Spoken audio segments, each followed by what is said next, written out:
বিসমিল্লাহির রহমানির রহিম। Hello everyone, আসসালামু আলাইকুম। কেমন আছেন সবাই? আশা করি কাছে ও দূরে, দেশ কিংবা দেশের বাইরে যে যেখান থেকে আমার আজকের এই ভিডিওটি দেখছেন বা শুনছেন, মালিকের দয়ায় সবাই সুস্থ আছেন, ভালো আছেন, নিরাপদে আছেন। আমরাও আলহামদুলিল্লাহ মালিকের দয়ায় ভালো আছি। সিম্পল লাইফস্টাইল ব্লগ চ্যানেল থেকে নতুন আরেকটি ভিডিও নিয়ে চলে আসলাম আপনাদের মাঝে।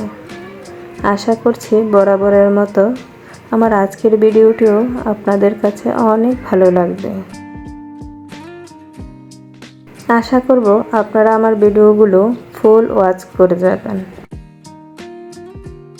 ভিডিওর শুরুতেই দেখলেন তো কতগুলো কাঁঠাল একবারে খুলে নিয়েছি। কি ভাবছেন আপনারা? আপু বুঝি আজকে সারাদিন কাঁঠালই খাবে, তাই না? আসলে মানুষের জীবনে অনেক কিছু সে তার নিজের মতো করে পরিকল্পনা করে নেয়। আসলে কি তা হয়? আমার জীবনে তো আমি যা পরিকল্পনা করি সম্পূর্ণটাই তার বিপরীত হয়। আমার মনে হয় এখন কিছু পরিকল্পনা করাটাই ভুল। আগের দিন রাতে বেশ কিছু সিমের বিচি ভিজিয়ে রেখেছিলাম। তারপর সকালবেলা মনে করেছিলাম যে সিমের বিচিগুলো পরিষ্কার করে আজকে সিমের বিচি রান্না করব। তারপর আর কি অবস্থা, আল্লাহ পরিকল্পনা করে রেখেছেন অন্য কিছু। কি করব বলেন?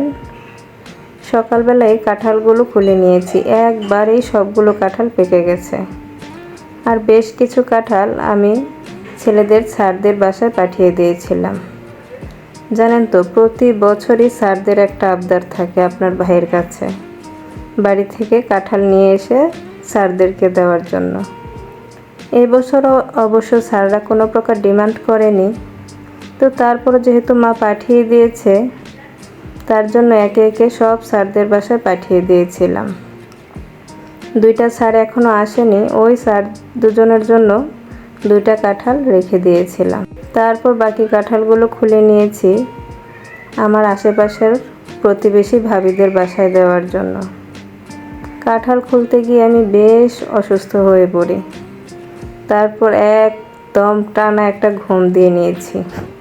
কি ভাবছেন, অসুস্থতার অজুহাতে ঘুমিয়ে পড়লাম?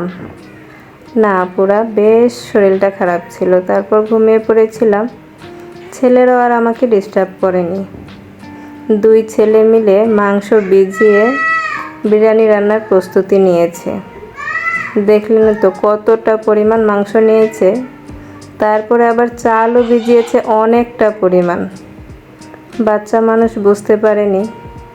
আর আমি ঘুমিয়ে থাকতে থাকতেই দেখেন সিমের বিচিগুলো খুব সুন্দরভাবে পরিষ্কার করে নিয়েছে। মাংসগুলো খুব সুন্দরভাবে কষিয়ে নিয়েছিল, কিন্তু চালগুলো এই হাঁড়িতে হবে কিনা সেটা আর বুঝতে পারছিল না।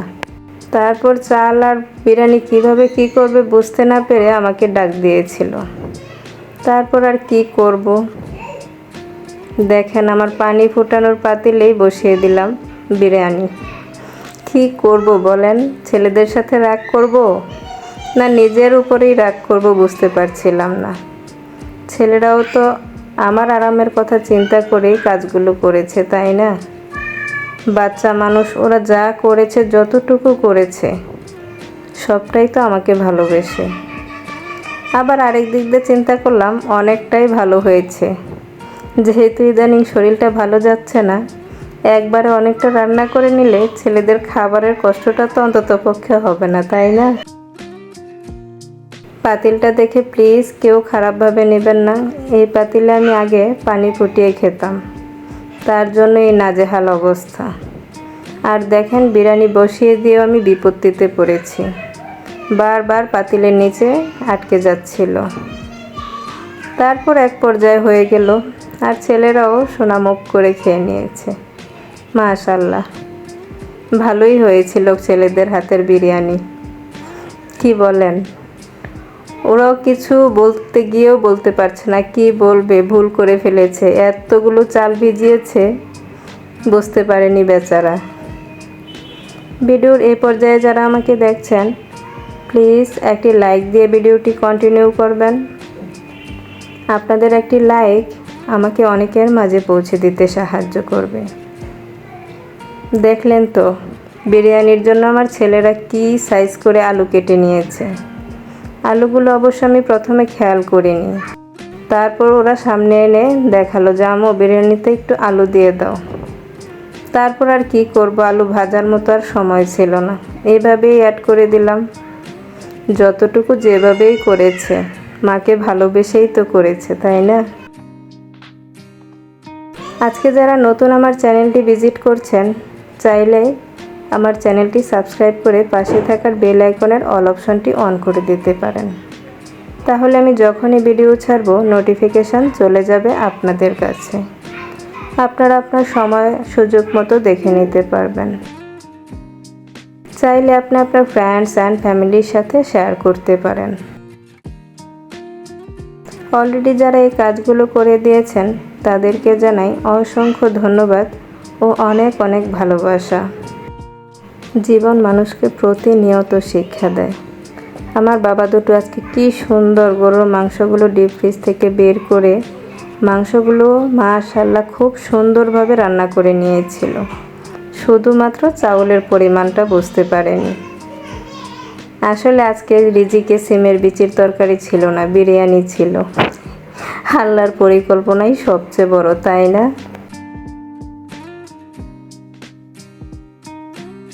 আজকের ভিডিও থেকে আমি এখানেই বিদায় নেব।